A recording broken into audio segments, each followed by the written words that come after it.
Le docteur Serge Rafal nous a rejoint en studio comme tous les matins. Bonjour Serge. Bonjour Ilana.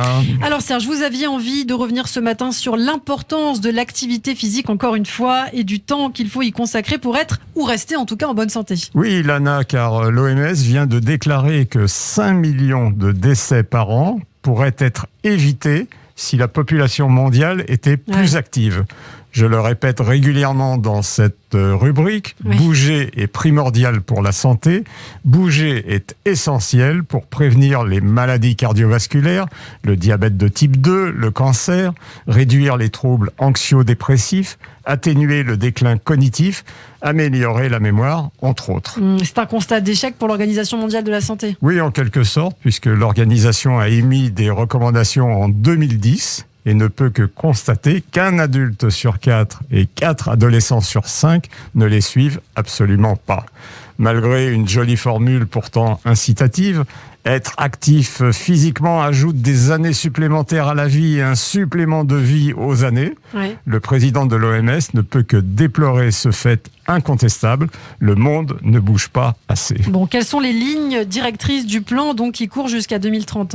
Tout faire pour réduire de 15% l'inactivité de la population mondiale, qu'elle soit en bonne santé apparente, atteinte d'une maladie chronique ou en situation de handicap.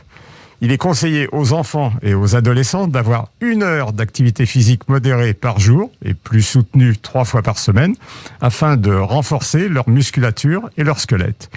Il est conseillé aux femmes enceintes de maintenir une activité régulière d'environ 150 minutes par semaine tout au long de la grossesse et après l'accouchement.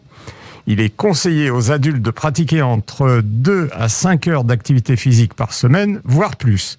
Et il est conseillé aux plus de 65 ans de travailler l'équilibre, la coordination et le renforcement musculaire au moins 2 fois par semaine afin de prévenir les chutes de plus en plus fréquentes avec l'âge. Alors il faut faire comme Judith Mergui, c'est tenue de sport pour tous. Non, l'activité physique peut s'inscrire dans le cadre des tâches ménagères, du travail, des transports, la marche, la trottinette, le vélo, des loisirs, le jardinage, la danse, et pas nécessairement en survêt dans une salle de sport. Et plus on passe de temps assis, plus il faut compenser les effets nocifs de cette sédentarité par une activité physique suffisante, régulière, plus ou moins soutenue. Mais à l'inverse, c'est vrai qu'on pose un petit peu moins la question en général, mais est-ce qu'il y a un risque à faire trop de sport aussi ? C'est ce qu'on a longtemps pensé, c'est la raison pour laquelle nos recommandations étaient très raisonnables, comme de ne pas dépasser 50 minutes d'activité physique intensive par jour, et encore pas tous les jours. Mais une belle étude de synthèse portant sur plusieurs milliers de personnes vient d'être publiée dans une des principales revues scientifiques internationales et chiffres à l'appui démontrent cette croyance. Plus de sport, voire énormément de sport, 5 à 7 fois les recommandations habituelles, ne nuit nullement à la santé. Bon alors quelles sont vos recommandations Serge ?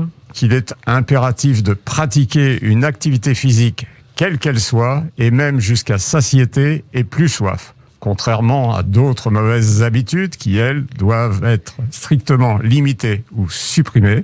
Je pense bien sûr à la malbouffe, au tabac et à l'alcool, nos 3 grands serial killers.